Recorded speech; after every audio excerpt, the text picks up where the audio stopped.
Mr. President, Dr. Biden, Madam Vice President, Mr. Emhoff, Americans, and the world.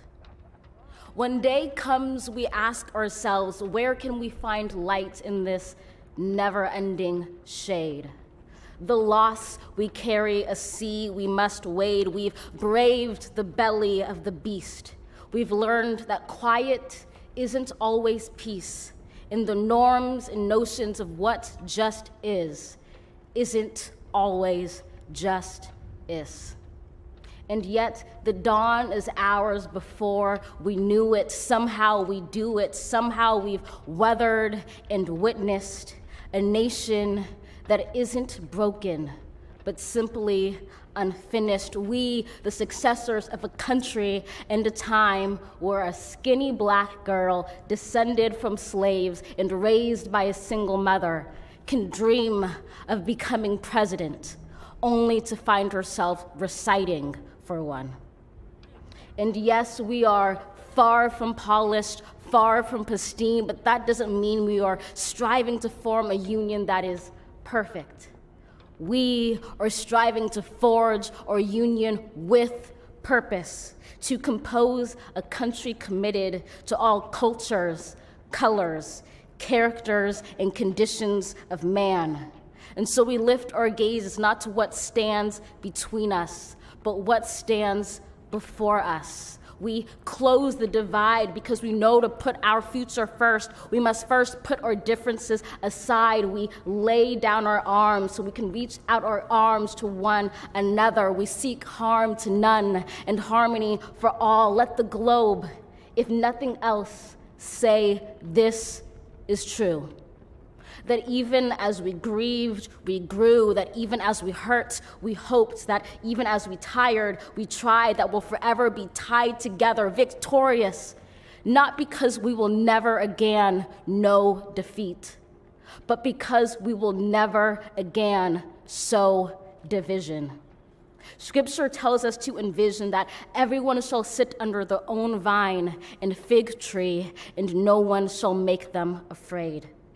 If we're to live up to our own time, then victory won't lie in the blade, but in all the bridges we've made. That is the promised glade, the hill we climb, if only we dare it, because being American is more than a pride we inherit. It's the past we step into and how we repair it. We've seen a force that would shatter our nation rather than share it, would destroy our country if it meant delaying democracy. And this effort very nearly succeeded.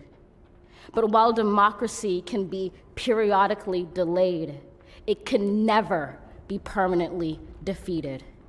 In this truth, in this faith we trust, for while we have our eyes on the future, history has its eyes on us. This is the era of just redemption. We feared it at its inception. We did not feel prepared to be the heirs of such a terrifying hour, but within it we found the power to author a new chapter, to offer hope and laughter to ourselves. So, while once we asked, how could we possibly prevail over catastrophe? Now we assert, how could catastrophe possibly prevail over us? We will not march back to what was, but move to what shall be, a country that is bruised but whole, benevolent but bold, fierce and free. We will not be turned around or interrupted by intimidation, because we know our inaction and inertia will be the inheritance of the next generation. Our blunders become their burdens. But one thing is certain: if we merge mercy with might and might with right, then love becomes our legacy and change our children's birthright. So let us leave behind a country better than the one we were left. With every breath from my bronze-pounded chest, we will raise this wounded world into a wondrous one. We will rise from the gold-limbed hills of the west. We will rise from the wind-swept northeast, where our forefathers first realized revolution. We will rise from the lake-rimmed cities of the Midwestern states. We will rise from the sun-baked south. We will rebuild, reconcile, and recover in every known nook of our nation, in every corner called our country. Our people, diverse and beautiful, will emerge battered and beautiful. When day comes, we step out of the shade, aflame and unafraid. The new dawn blooms as we free it.